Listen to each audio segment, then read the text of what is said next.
Before we kick things off, I've got two quick things for you.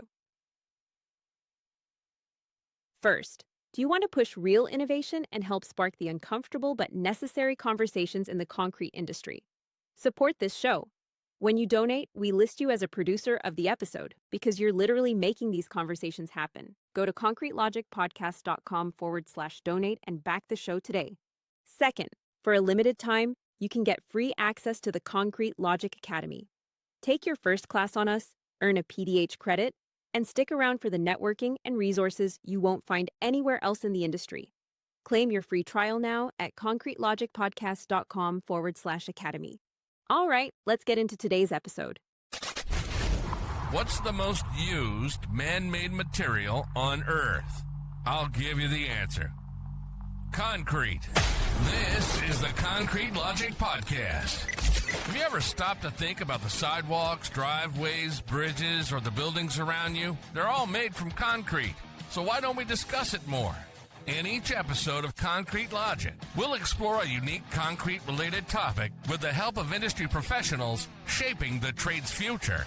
We'll talk with suppliers, contractors, architects, engineers, specialists, and even proponents of competing materials. We'll get their views on concrete and their visions for its future. So get ready to mix things up with Concrete Logic, where we turn the spotlight on the material that's everywhere but often overlooked. This is the Concrete Logic Podcast. And now, here's your host, Seth Tandit.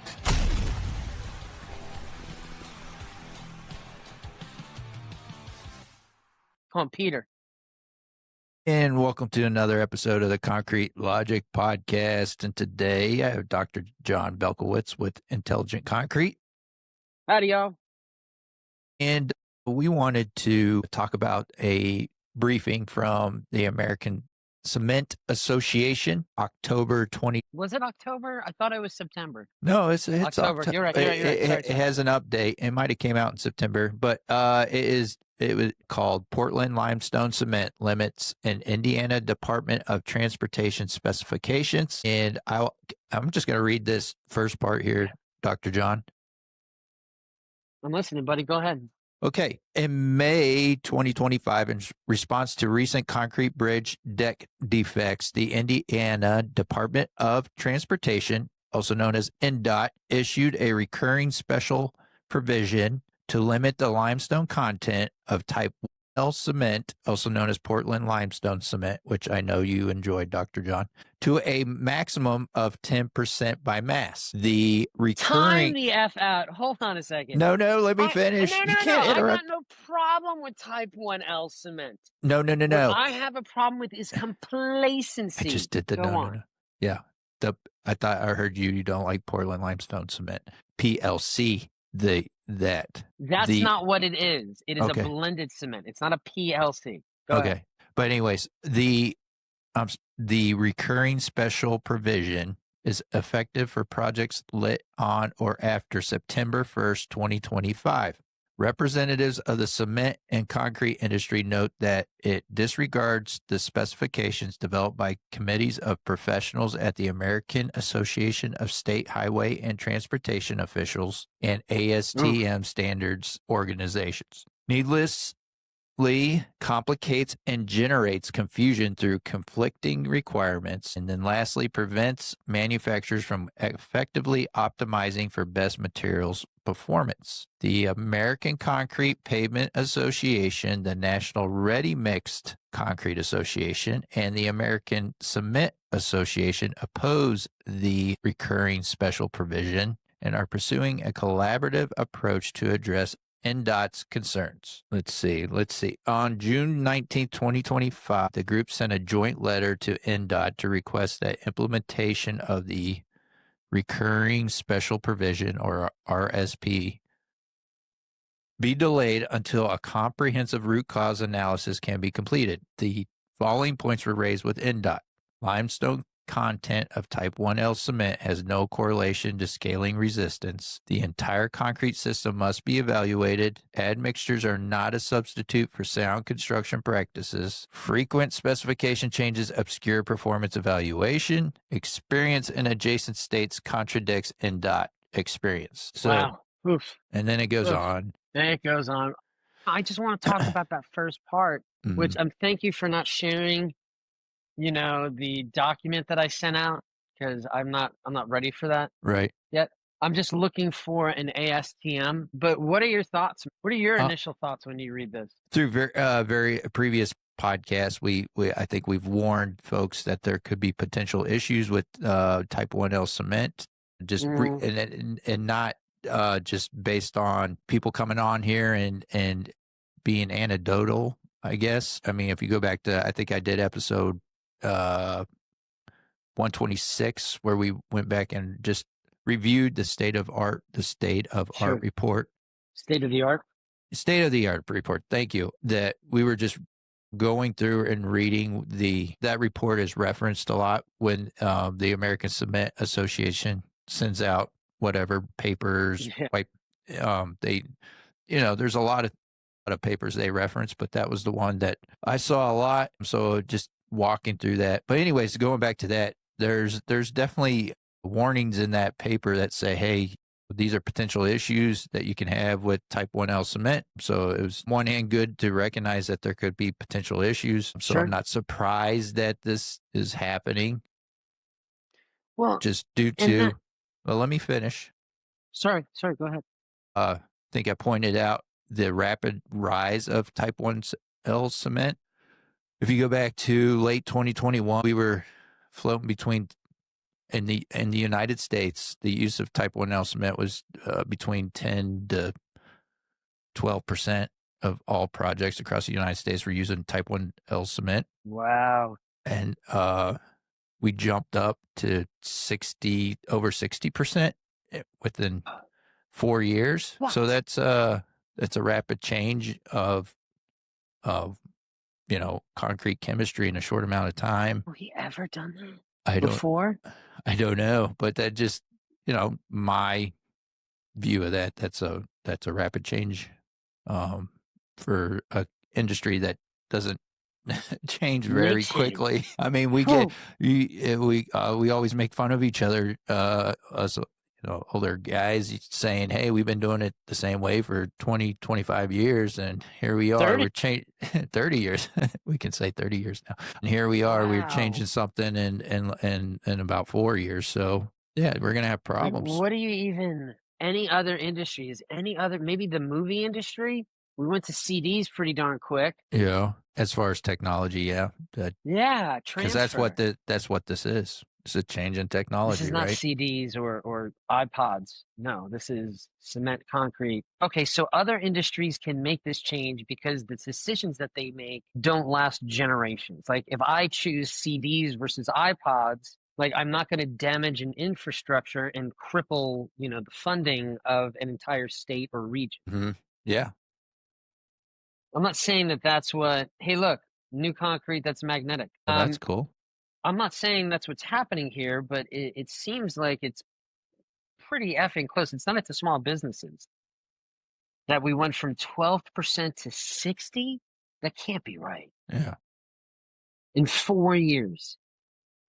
It's in that, if you look it up, if you go back to that episode, I need to read the state of the art. And then I can say, I can send you my copy of the report, but it's in there. There's graphs. You love graphs. There's a graph in there. I do.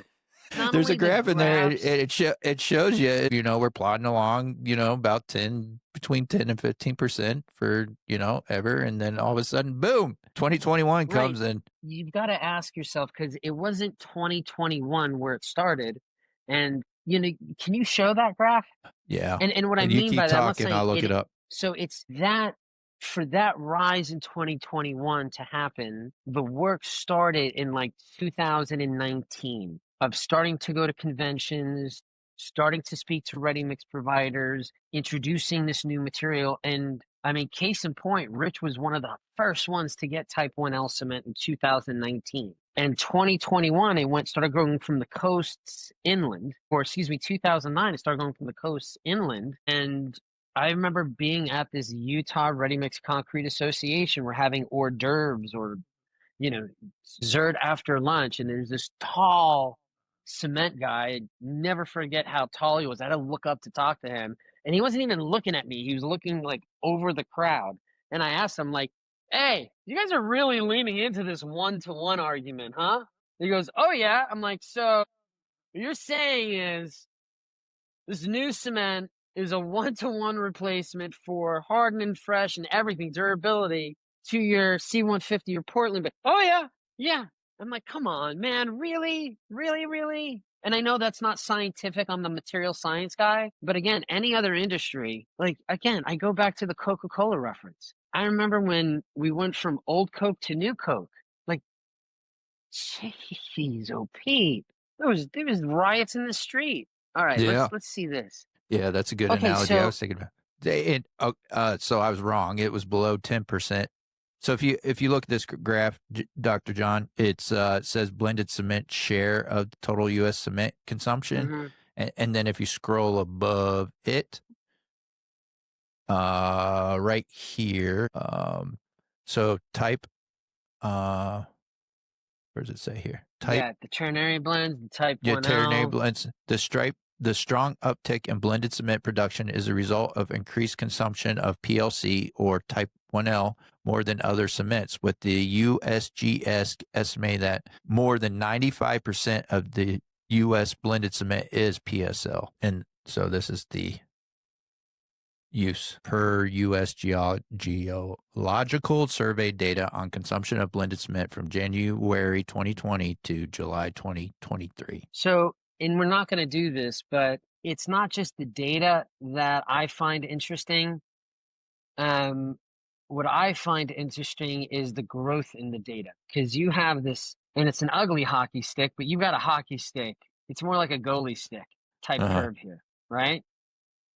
And then if we look at certain areas, we have plateaus and we have peaks. If we ignore all of those and just look at the first, major peak, November, January, between Thanksgiving and Valentine's Day, 2021 to 2022. Where were you? Where we were was still I? in Colorado at the time. Yeah.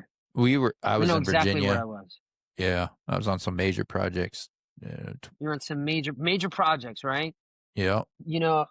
If you're not new to the United States, November to January and February, most of the U.S., except for if you're in the southern part of the U.S., is done. We take a break at the end of October. Normally, we start shutting down around the end of or after Halloween. It really kicks off Thanksgiving. Some of us might come back to work, but once Christmas hits, we're oucha bagoucha through New Year's, even all the way through Valentine's Day. That's not the majority, but that's a large portion of the U.S.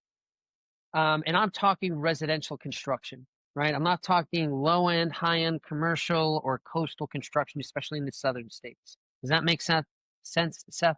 Yeah, lines up. Right. So now, granted, this stuff that was over here, the consumption, this is cement being sold. So it's being sold for use. So what was sold in November to February was probably used the following quarter. Is that a fair assessment? Yeah, there's going to be a lag there. Yeah. There's going to be a lag. Thank you. I couldn't think of the effing word. So we're really talking about, and again, what you and I were talking about, is work that has to be done ahead of time, the year or two before, to really get people cracking on this. So here's where you have that work of people pushing it into the market in the early 2000 or 2020s, going all the way through the late 2021. Now, as much as it took to get here, what in the hell do you think happened in 2020, the end of 2020, right? 21, that caused that peak in 2022, and it just to take the F off? Because not just, hey, it grew to 60%. Why did it grow to 60% in less than 2 years? That's when all those plants flipped over to type 1L. The cement plants. I thought that was August 23rd, 2024. Can we do a chat GPT on that real quick? Yeah. Okay, don't get upset. I like chat GPT to get us started. Okay, well, I just didn't expect that. Why did well? I mean, hey, you use Chat GPT and I'll use Google Scholar. How's that? Okay. We'll I see what thought we you were can going to get. use Angry Grok. It's an angry grok. So what are we It's at? an We're angry- asking it when did all the cement? Why did try to upload that paper and ask why was there, what caused the major increase in blended cement consumption for concrete in the U.S. at this time period? Change over to blended. What year was it? 2021 to 2023 in the U.S. concrete industry. Isn't that what I just asked? And folks, I got nothing wrong with using ChatGPT to help your research go faster or to help clean up a sentence. It's when you no longer use it as a tool, but it's doing the work for you that you should be embarrassed. I mean, even ChatGPT is going to get things wrong. Breaking barriers to low carbon concrete pavements. Oh, I can't wait to read this crap. Do you want me to read what I got? 2024. Yeah, please. All right. I'll just read the first thing that they. Right. Yeah, that's the problem. It says in late 2021 and early 2022, the Portland Cement Association publicly committed to its roadmap to carbon neutrality by 2050. PCA told member producers, by the way, PCA is ACA now. We used to Portland be Cement to Portland. America Cement. Yeah. PCA told member producers to accelerate the switch to Portland limestone cement as the easiest way to claim a 10% CO2 reduction. The EPA, DOE, and GSA followed suit, pushing low carbon materials and procurement specs in federal projects, which was the Buy Clean initiative. Overnight, PLC became the default cement for DOTs on public bids. Yeah, and does it say anything about ACI? No, it starts talking about supply chain. There was also a big push. There was a big push from all the associations, ACA, PCA, whatever you want to call it, ACI. Yeah. There was a huge push. Everybody got together at a table, shook hands, signed with the freaking national president. So, and it was right around this time frame. This is in mathematics. How do you describe this curve? It's a positively increasing gradient around that November 21st. And then it turns into a constantly increasing gradient. Then it slows down to a plateau. And then goes back to positively increasing, constant, plateau, positive. Then there's a spike. Then there's a drop off. Yeah, the funny thing would be is why do you see these spikes and these drop off? And I'd love to get Rich's interpretation of the spikes and then the drop offs, the spike and the drop off. Is it rebates? Is it failures? Is it we've got to make the cement differently? Because if anything, anytime you have a peak and a drop off at such a high percentage, something's going on. Yeah, all of this tells me something is this plateau and this peak and this drop off. So I'm more interested. Well, this was the time too where we were, 2020, we were all shut down. So what I was hearing in the field was, I can remember, I'm fairly certain it was going on in 2022 too, was they couldn't keep up with demand. So there was a supply chain crunch going on, and there was an increase, then there was also price increases. So there could have been some demand softening because of the price increases during this time were insane. That would be only going to get worse. So my argument about what you read, and thank you for reading that. I don't have the patience to do what you did. The 3 bullet items that you shared, that the ACA presented, disregards the specifications, needlessly complicates and generates confusion, prevents effectively optimizing material performance. What's it called? This is not verbatim. I'm paraphrasing. Couldn't that same argument be made for the one-to-one replacement?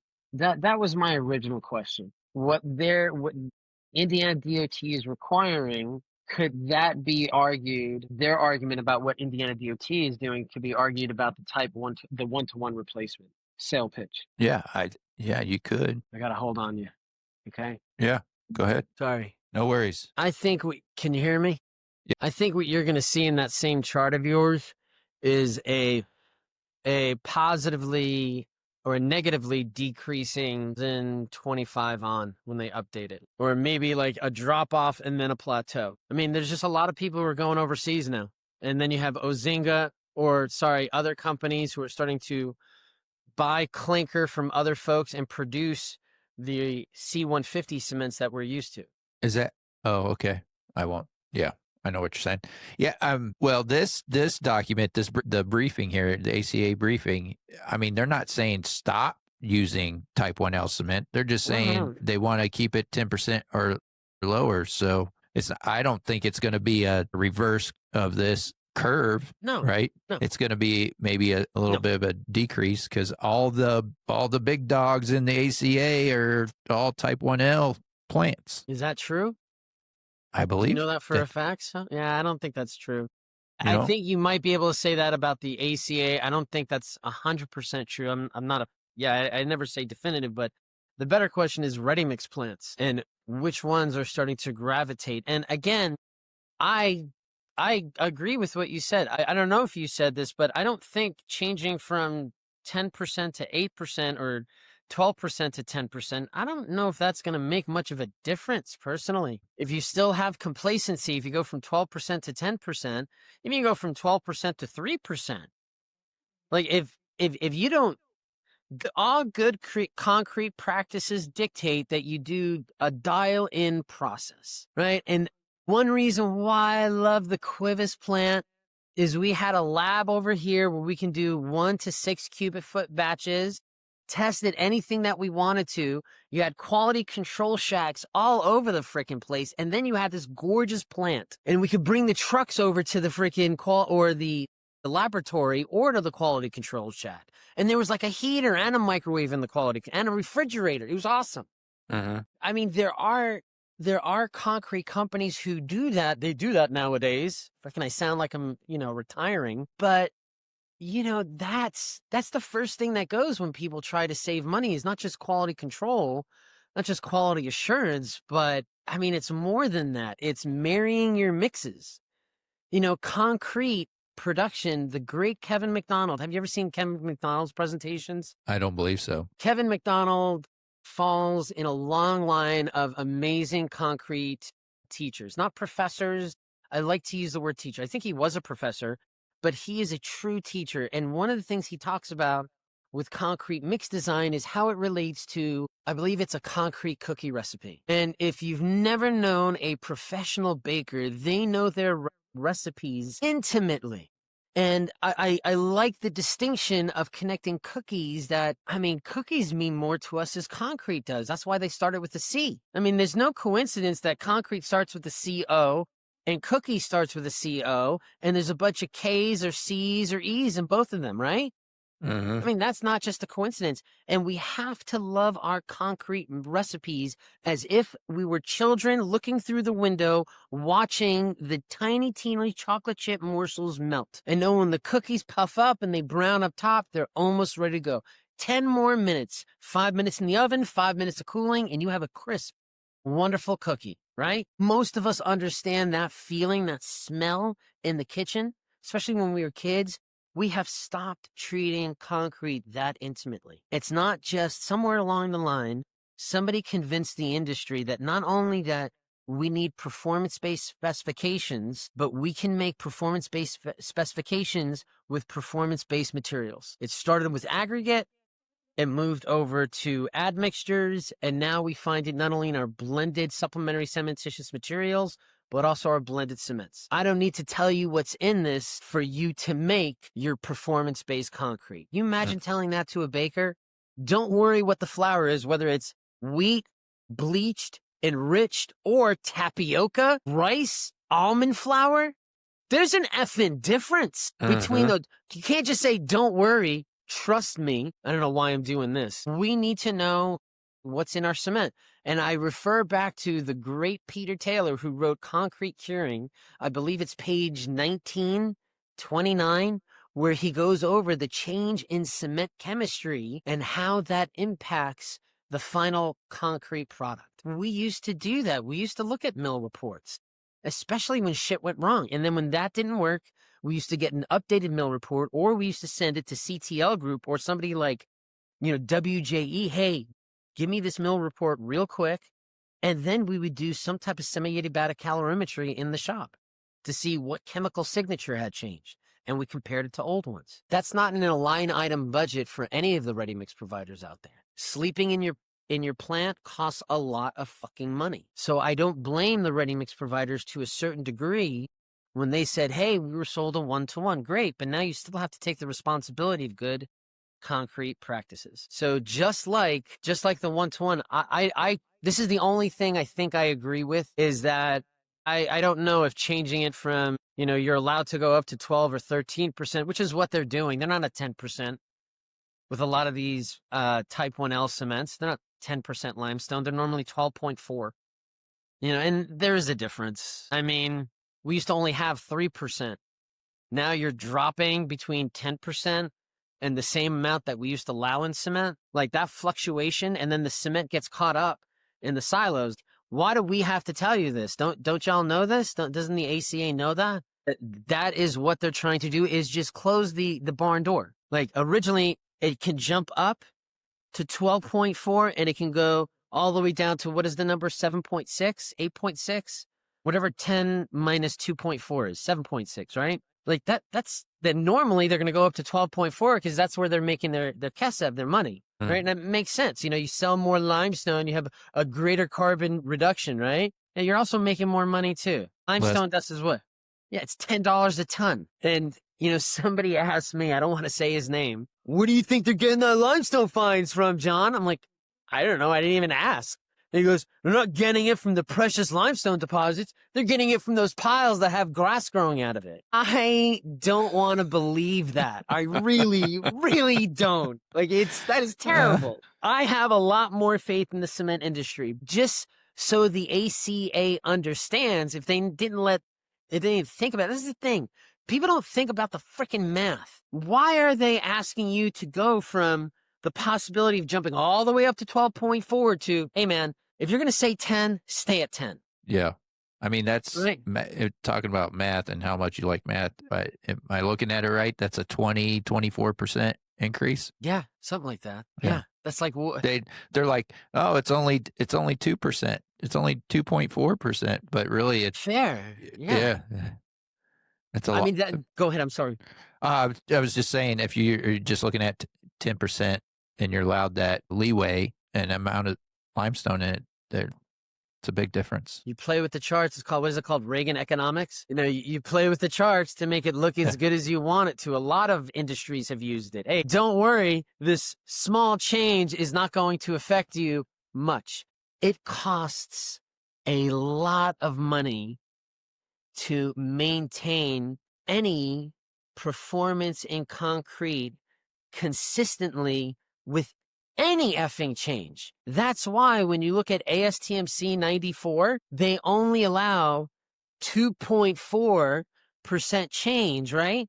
But that's with weights of material when we talk about additions to a cubic yard. Now, if you go outside of those, you can't sell the concrete, right? Again, we're actually not going up 2.4%, and we're not going up. Our deviation could be 20%.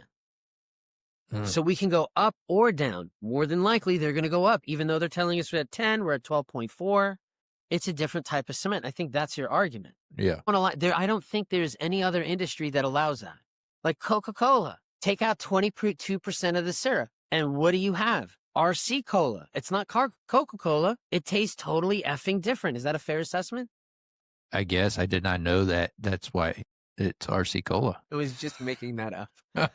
You got coffee in the morning. If you take out almost 25% of the sugar or coffee, is it going to taste different? Oh, yeah. No, it's not.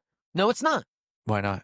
Because I'm going to put something in there with my filler to capture some of that performance that you liked. It's not sugar. Don't worry what it is, but I'm going to get you that performance back. That's what Indiana's arguing. Can I please close the barn door? Can I please close that gap?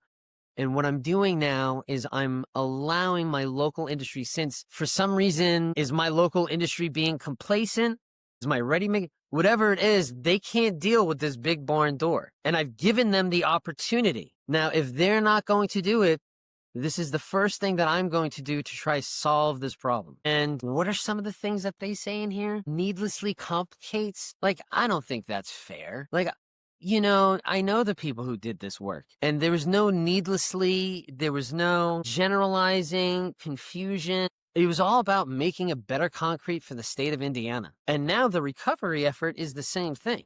I mean, one could argue specs change from job to job, so.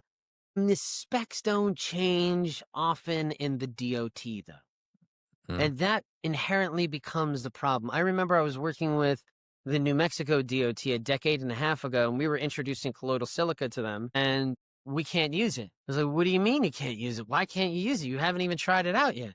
Well, it's not in the spec. So why does that matter? The material that you have in the spec is no longer in your state. Like, you want fly ash, but all your fly ash is going to California. Like, I don't understand. The material you have is not in the spec. This material, which is abundant and it solves your problem based on a copious amount of research, because it's not in the spec. So that's the funny thing. And I asked ChatGPT that question, because this is a philosophical question that we don't have time. And I asked ChatGPT to create a description of the job of a state civil engineer and their role to use the ASTM's, AASHTO's, and other standards as a starting point for designing for the people with the funding they have. And holy shit, did it give me a shtick and a spiel.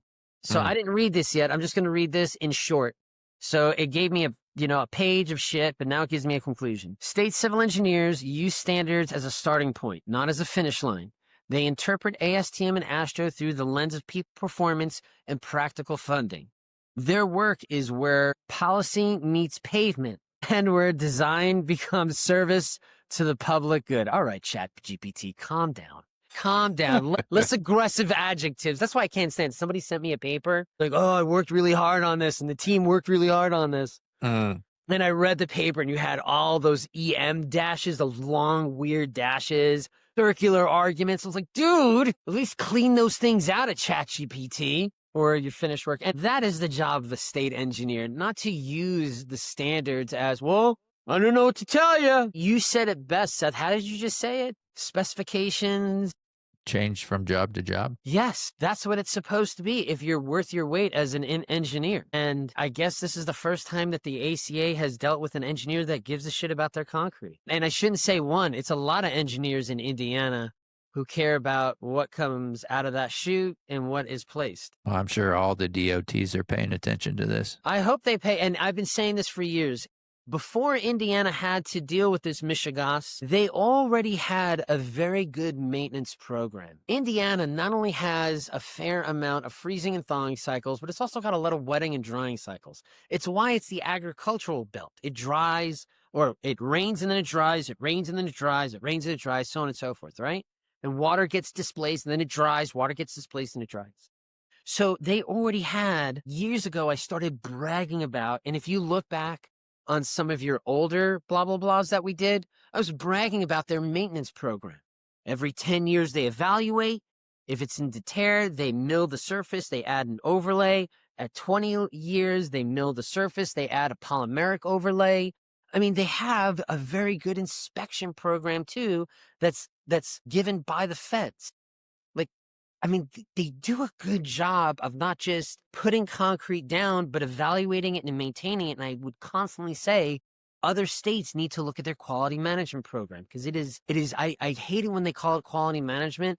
I liked the idea of preventative maintenance because holy shit is their concrete good, right? Especially if you drive from Chicago or Ohio over to Indiana, you'll see the difference right away as you cross into the state. It's amazing. Yeah. Anyway, yeah. So my point, just to wrap this up, because I can hear that tone in your voice. I thought this was, I thought these first top 3 bullets, it disregards the amount of work that actually went into Indiana that precluded this. You know, before we ever had Type 1L, 2019 to 2021, some of the best concrete was made in the state of Indiana. Some tough words there, necessary, and I think it's just deflecting because that same language can be used for the one-to-one argument. Yeah.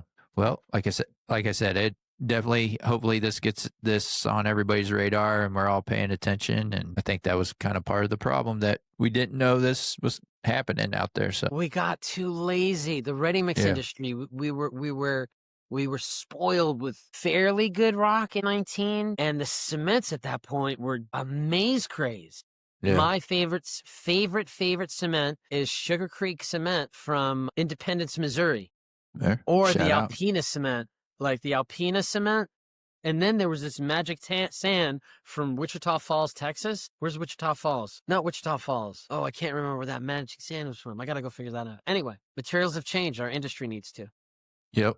I think that's a good way to end today's episode. I will share how to get a hold of Dr. John. You want to reach out and talk to him about this? I'm sure he'd be happy to. And until next time, let's keep it concrete.